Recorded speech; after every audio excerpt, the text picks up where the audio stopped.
From University of Utah Health and The Scope presents, this is Clinical. Here at Clinical, we strive to bring you the stories of the people that make a hospital. Not just the talented doctors and nurses, which we definitely have, but also the compelling lives and efforts of the often unsung workers that make up the complex ecosystem of healthcare.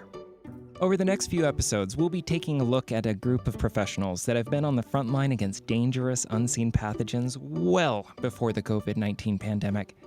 Armed with an arsenal of cleaners and a regiment of protocols and a wealth of knowledge about microscopic enemies, it's the technicians and custodians of environmental services that ensure the safety of the facilities for every single person that enters those doors. At a time when the world seems to rush ever faster by, we wanted to get to know the people who we see in the hospital, keeping it spotless and germ-free, without ever knowing their names or the often arduous journeys that brought them here. Presented by Clinical and written and reported by Stephen Dark, this is Keeper of the Keys.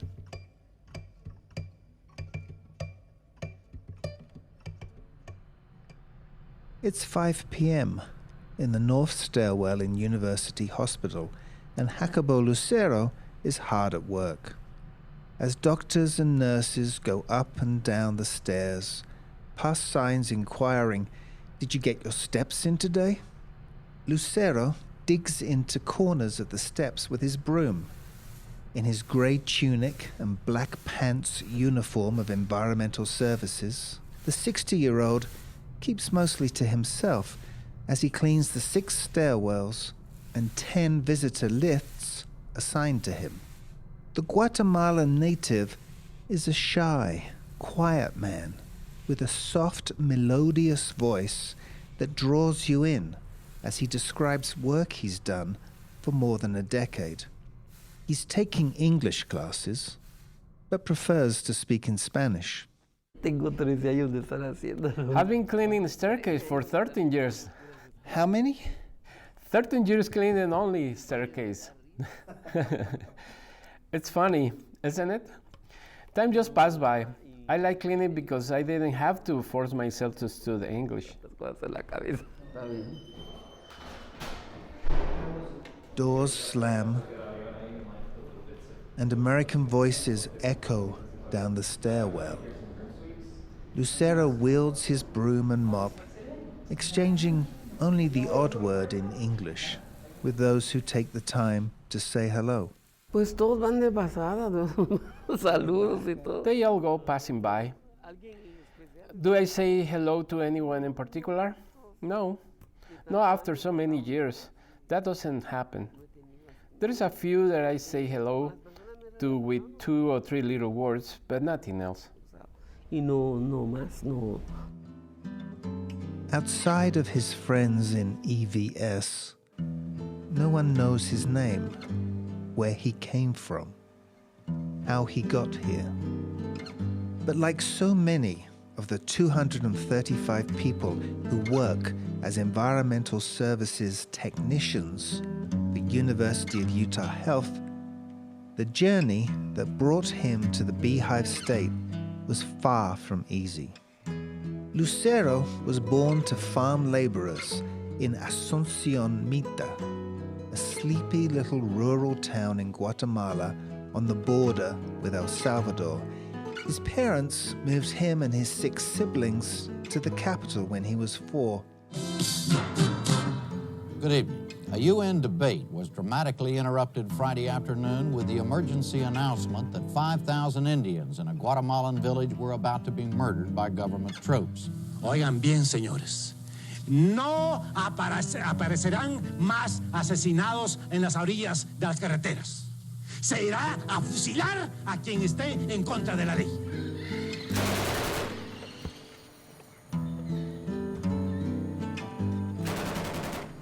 In the early 1980s, Guatemala was in the end stages of a 36-year civil war that saw over 200,000 killed and 45,000 disappeared, the vast majority indigenous Mayan civilians.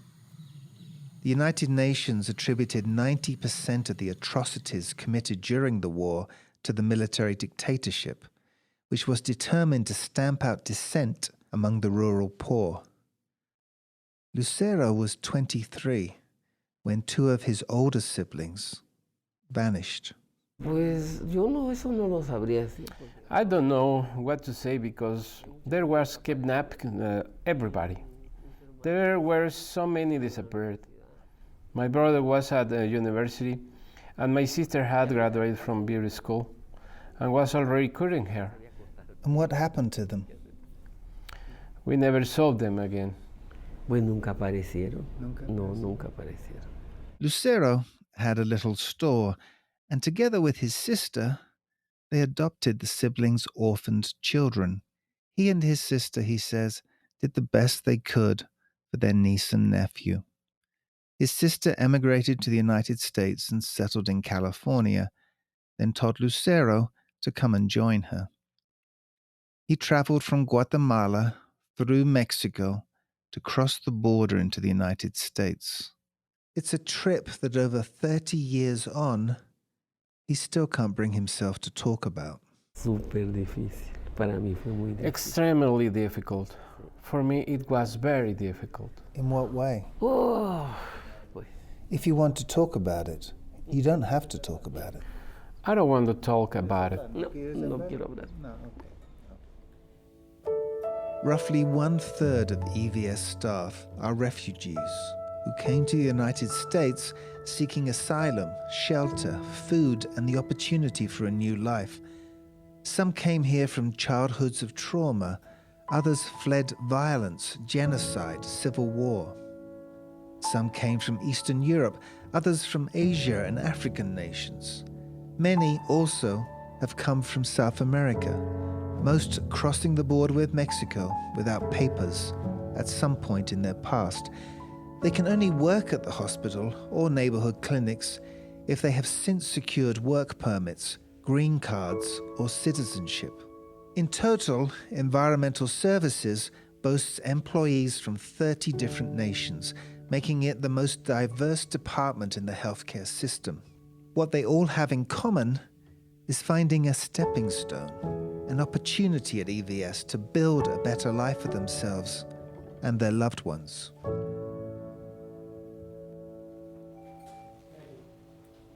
Alicia Barker is a charge nurse in the medical ICU.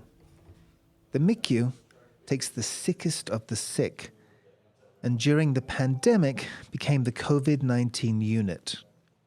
EVS plays a fundamental role at the MICU, Barker explains.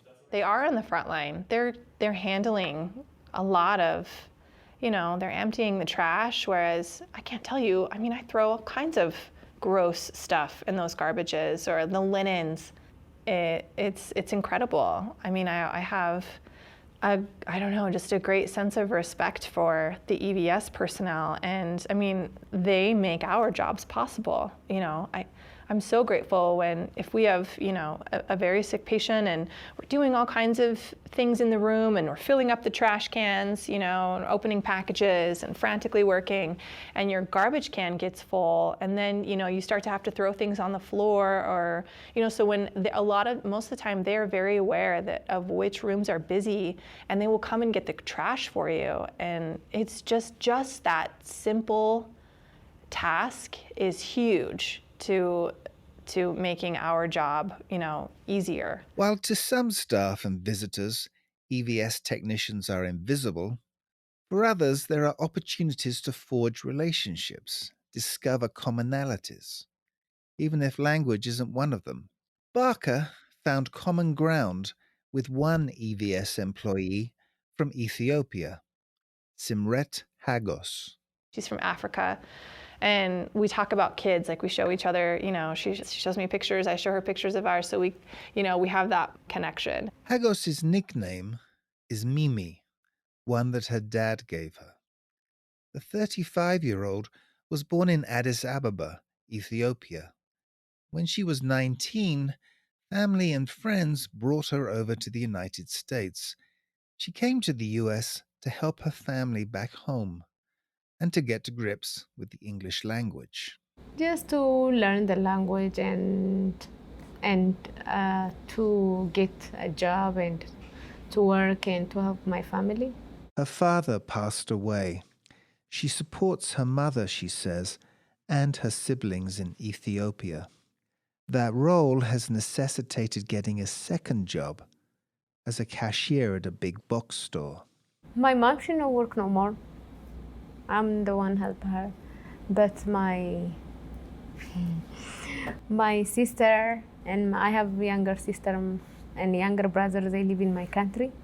They go to the university and I'm the one help them. She started working for EVS in 2008 in the hospital emergency department. She did nighttime shifts, which proved challenging. So when I came in the night, I have to clean every OR detail, like the ceiling, the walls, the trash, the table, everything. Sweep them up. A lot of blood. A lot of blood I have to clean. I just don't touch the instrument, but I have to clean everything. I think I have 3 hours every night I came in. No, I use a lot of blood. Especially I remember room 16 or 14 is a big room because that room is for heart surgery. It takes a long time. So when they finish, they have a lot of blood. You have to clean. So it takes you a long time than another OR, you know. She reserves a deep passion for the staff at the medical ICU, from which she was reassigned over a year ago. Oh, I really miss. I can't even, I don't know. Working in MICU is really good. That's like my second home. I really love MICU. I don't know how to say thank to them. The doctors, the nurse, the manager, the nurse manager, and the physical therapy, the pharmacy, the CNA, the hack. Everybody love me crazy and I love them crazy.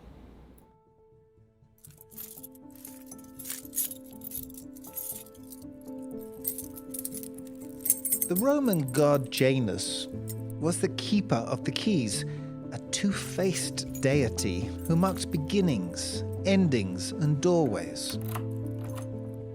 The word janitor finds its roots in Janus, someone who guards entrances and metaphorically keeps the keys to the kingdom. A custodian performs a similar duty, guarding, cleaning, and protecting access points, records, stores, and individuals. At University Hospital, with the advent of the COVID-19 pandemic, Mimi and her fellow keepers of the keys found themselves thrust onto the front line with critical care nursing staff and providers, medical specialists who have vast tracts of knowledge to draw upon when it comes to understanding the virus they face. But for EVS staff, some rely on more abstract notions to keep them safe. It's not new training, but when COVID come in, I have to be careful. The training is the same. Were you concerned or worried about it? I worry too much because I say I'm the one clean COVID room in ED. I'm really scared when I clean the room, but I leave it to God. Over time, she's got used to it. A little. Yeah. When I clean those rooms, I stressed. Stressful. But because I'm thinking maybe I can, while I cleaning, I know I be careful, but you don't know sometimes what's gonna happen. So I say maybe I'm gonna have this COVID. So, but right now, no. But when they start, I was so scared, but right now it's okay. They are essential workers, without whom the very fundamentals of hospital care simply could not continue. They weren't always seen this way, however. Despite the temporary imposition of martial law, the Shah's new government appears determined to press ahead with liberal reform. University students demonstrating in Tehran, shouting death to the Shah, pledge allegiance to the Islamic movement of the Ayatollahs. The number killed in Tehran since the beginning of the month is probably well over 100.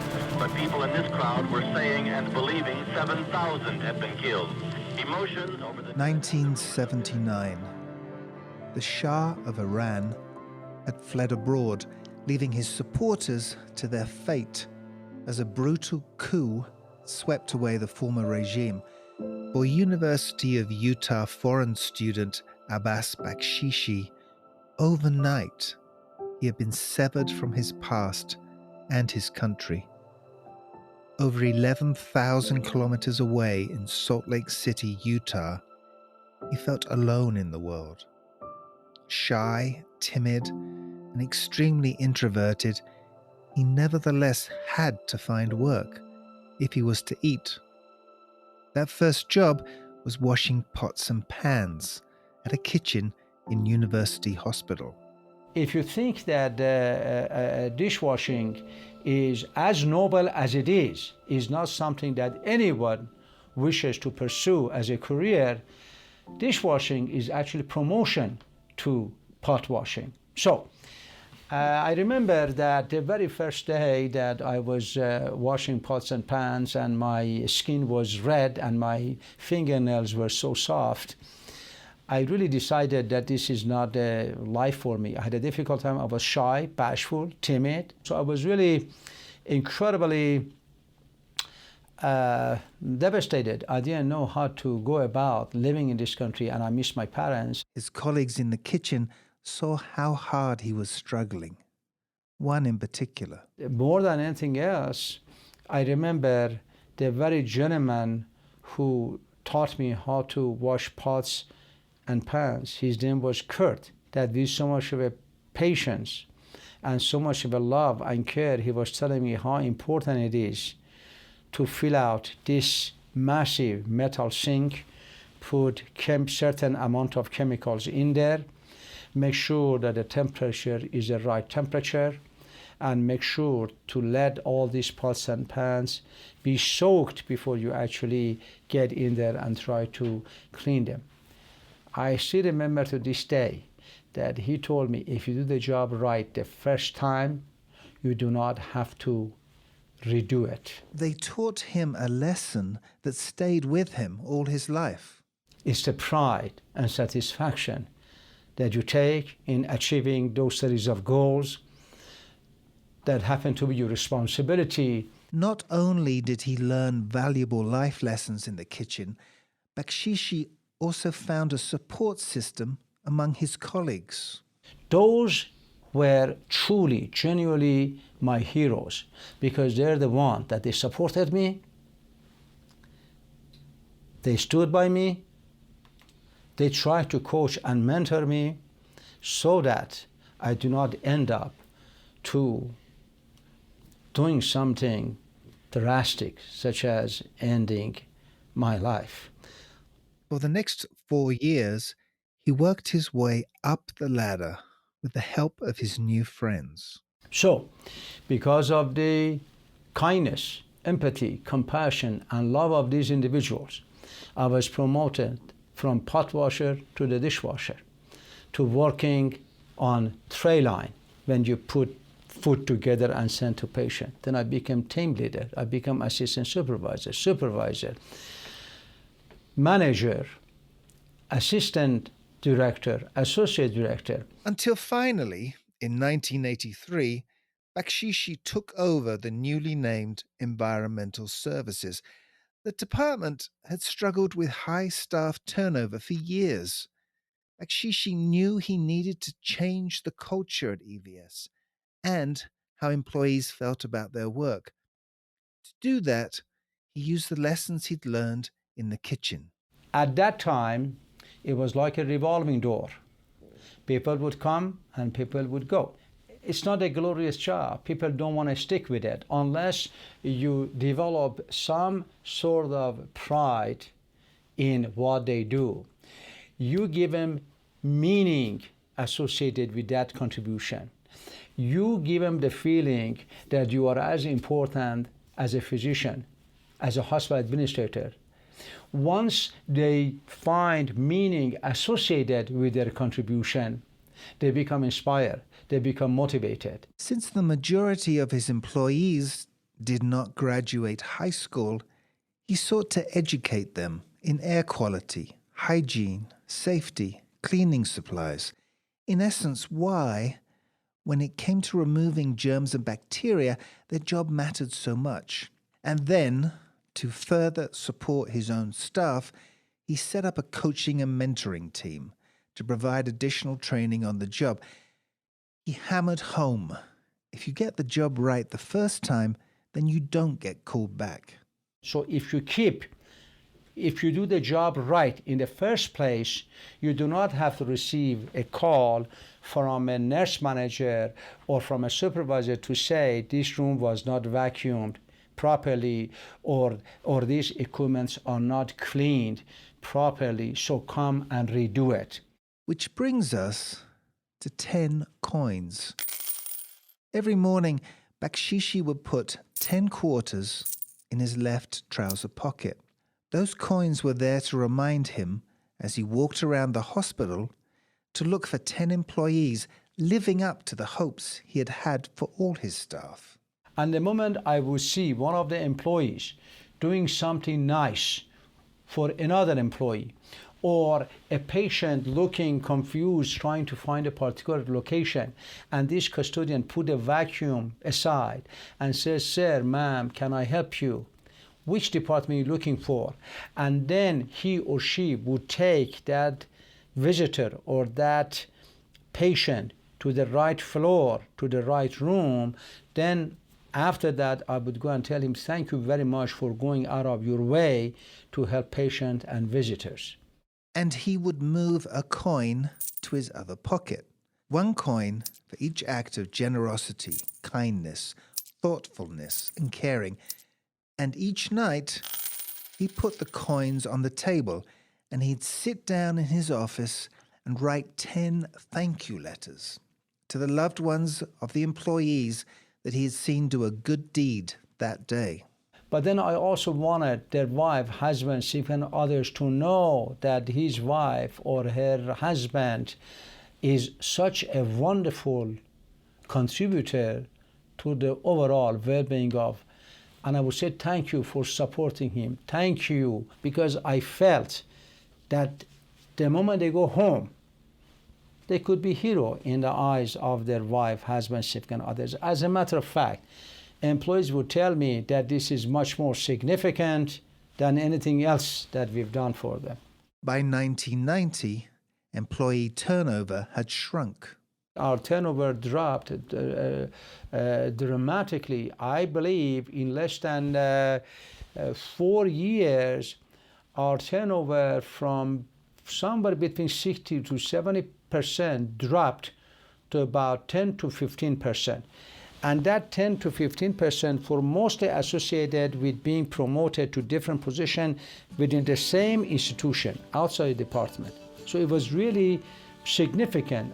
And they were no longer invisible. The evidence for that is on a wall adorned with citations and awards in Bakshishi's office in the David Eccles School of Business. The dapper professor, folded handkerchief peeking out of his jacket lapel pocket, singles out one photograph as one of his most meaningful achievements. 200 people from 30 different races smile up at the camera that April 1990 afternoon, the white borders of the image covered in signatures of his former employees. That was the day Environmental Services was named Best Department in University of Utah Health Sciences Center for, quote unquote, its loyal and dedicated service. Among those upturned faces on Bakshishi's wall is Connie Besseril, then a supervisor. 30 years on, Besseril is about to retire after almost half a century. in environmental services. It's a department the different disciplines of which still fascinates her, as it did when she began. You weren't just in radiology, you weren't just in maternity, and you weren't just in an intensive care unit. You became an integral part and a requirement to know everyone's purpose within the hospital. So that's what intrigued me, and I stayed with it. Ask her why she stayed so long in one profession, one department, and she says that it's because of the people she's worked with. They matter to her as they matter to the hospital, which is why she gets upset when she hears people using the word housekeeping to describe her employees. So we have continued to evolve. Matter of fact, no one in my organization is permitted to use the word housekeeping. They know that very well in front of me. If they do, they owe me $1. If anybody uses the word housekeeping, they are to pay $1. It goes into a fund for the custodians. So there's so much more than that, she says. You know, a housekeeper may be someone that you hire to come to your home to help you do the dishes and clean the dirty bathroom and, you know, vacuum a carpet. This department, they do much more than that in environmental services. They go hand in hand with our medical team. The medical team may be eliminating bacteria, organisms that live internally, and our environmental services staff eliminate those bacteria and infections that are in the environment. They manage the environment. If we don't do well, then our physicians and our nursing staff aren't able to do their best either. She sees her department, much as Bakshishi did, as a stepping stone for those who want to advance, as well as a place to build new lives. Some, she knows, were highly educated white-collar workers in their home countries, but the United States government doesn't always recognize their educational credentials. Others found the work a stepping stone into medicine. I've actually had people who have come in and are now nurses. I have one gentleman that went on to be a doctor. Besseril has worked hard to modernize her department. 4 years ago, she secured funding for 8 ultraviolet cleaning robots to help support her staff. A squadron of machines she calls her R2-D2s. The robot can actually, the UV light, it breaks down any residual. It is probably the final piece when you're cleaning and turning over a discharge room. Imagine a tall cylindrical robot that spins out purple beams, hazardous to life. It's locked away inside a patient room, zapping proteins and bugs after an EVS employee has finished cleaning it post-discharge of the patient. So the robots were our last, piece of defense to ensure that we were not exposing the environment to harsh chemicals, something that could cause other people to be sick. And it's been championed by all of our medical pathologists and throughout the country and outside of our country. And so, for all the hardware she's managed to secure to bring EVS into the 21st century, it's her people that she's proudest of, like Lynette Nelson. Nelson grew up in Gary, Indiana, and came to Utah when she was 21 to find work. 17 years ago, Besseril hired Nelson to join her staff of frontline workers. One patient was so moved by Nelson's attentive, caring manner, her family donated money to the university in her name. The donation was, I took care of a patient, a mom patient, and the family just, I guess they really liked me. And then Connie said, Lynette, you got a donation from that family. And so, yeah, I felt pretty proud, but I'm not a bragger or nothing. Just, I don't know, it wasn't shocked. Becerril identifies something crucial in that story when it comes to understanding the impact EVS has on the hospital. She made such an impression on them. Was such a kind soul. She's just a sweet girl. She was very genuine. She would do whatever it took to make them happy, and she took time out of her day to talk to the patient. And I think that's what many people don't understand, is that the patient, in I would say a very, very high percentage, has more of a connection with the person that's cleaning their room than they do with the care provider. They see that person every day. That person speaks to them every day. They sometimes tell them things that they would not tell their nurse. If Nelson epitomizes the idea of how employees in EVS fulfill Bakshishi's philosophy of always trying to do more, then Jacobo Lucero is in many ways the nightly living embodiment of that gift.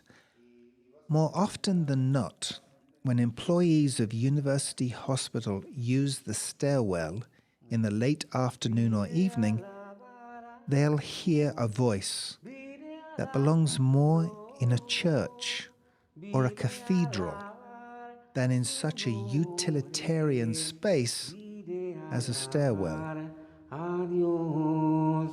Él vino a mi vida en un día muy especial, cambió mi corazón, nueva vida Él me dio. Esa es la razón por la que digo hoy, vine a alabar a Dios, le amo. For many nurses and other carers in the hospital, Lucero provides a moment of respite, even solace, during difficult times. He offers them spiritual care in his own anonymous church as he sweeps and mops the floor. Charge nurse Alicia Barker finds Lucero's voice almost bewitching.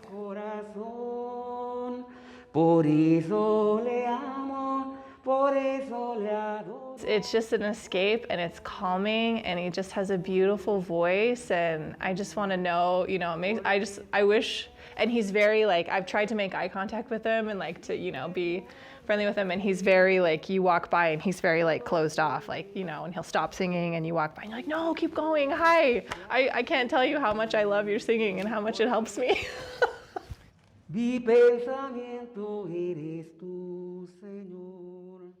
Lucero has never had a singing class.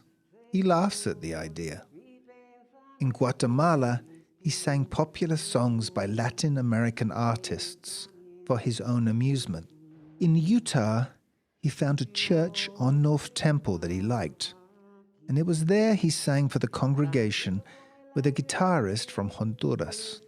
He sings, he says, to relax. He finds peace in his singing. That's because he's singing to someone else. To sing for me is to communicate with God. For me, one has to worship God all the time. Even if I'm sad and I'm with someone, I still have to praise God because that is my responsibility as a good Christian. That's what the word the Lord say, that you have to praise Him all the time. In time of illness, in time of poverty, in time of prosperity. And singing is a way to praise Him. Praising God through his singing, he says, brings him a sense of freedom. And when one sings, where the Spirit of God is, there is freedom. If someone can't sing, it's because he isn't free. The enemy doesn't want him to sing. The devil has him tied up so he can sing. So you're expressing the freedom that God gives me. In the months since the pandemic has taken an ever tighter grip of the university hospital and its critical care staff, his songs of compassion and love have created their own oasis in this otherwise nondescript stairwell. If Lucero sings to his God, he's also singing for God's people. In this echoing chamber of steps, connecting one life-saving floor to another, he treats wounded hearts, offering no more than the precious, priceless gift of his melodic balm. Mi pensamiento eres tú, Señor. Mi pensamiento eres tú, Señor. Mi pensamiento eres tú, Señor. Mi pensamiento eres tú. Dios está aquí, tan cierto como el aire que respiro, tan cierto como la mañana se levanta el sol, tan cierto que cuando le canto, él me puede oír. Ya está. Ya. Lindísimo, muchísimas gracias. Muy lindo. Next time on Clinical, we revisit the self-described maverick, Jessica Rivera, and share her journey to becoming a director of the many teams at the University of Utah Health Clinics, and explore not only environmental services' response to the COVID-19 pandemic, but also how the managers are balancing not only being caretakers for the hospital, but how they care for the workers that they're responsible for. Join us next time for A Bushel and a Peck. Clinical is part of the Scope Presents Network and brought to you by University of Utah Health. If you liked what you heard, please be sure to subscribe and share with your friends. And if you haven't yet, why not give us a rating on Stitcher or Apple Podcasts? And to all of our doctors, nurses, admins, interpreters, operators, technicians, and all the other hospital employees out there, we know you're listening. Do you have a story that you would like to share with us? A message to the workers that you've heard about today?